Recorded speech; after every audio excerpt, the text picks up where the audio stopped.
When people say, no, our problem is this, our problem is that, we say, no, our problem is that God created the world, and God created man, and he put man in the garden to keep the garden, and he gave the man a command, and he held that man to perfect, perpetual obedience to that command, and he promised him life if he kept it, and death if he didn't, and he didn't keep it, he ate.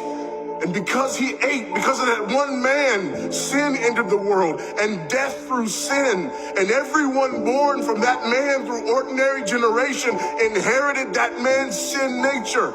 And because of that sin nature, sins proceed from it. And our world is broken because of that sin. And we stand guilty before a holy and righteous God. And we know that he's holy, and we know that he's righteous, and we crave justice. But the problem is that if God gives us justice, we all die.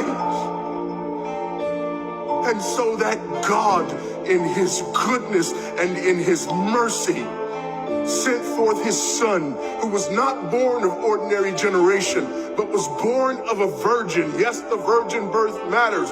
Why? Because if he's born of ordinary generation, he's born in sin.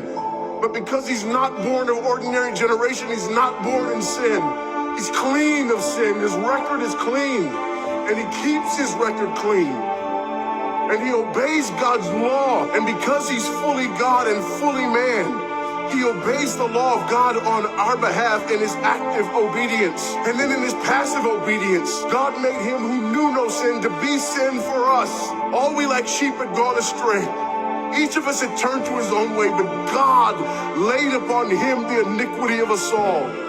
And Christ died for sin once for all, the just for the unjust. And God imputes our sinfulness to him, and he nails our sinfulness to the tree. And Christ dies and raises again on the third day for our justification. And there's another imputation. The righteousness of Christ is actually imputed to us, so that God can be both just and the justifier of the one who places faith in Jesus Christ.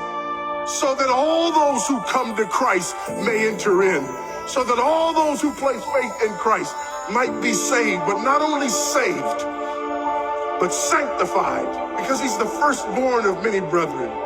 We're justified and we're adopted into the family of God. And we're sanctified, and as his children, we begin to bear the family resemblance. And we're further sanctified throughout this life by the very same gospel that saves us.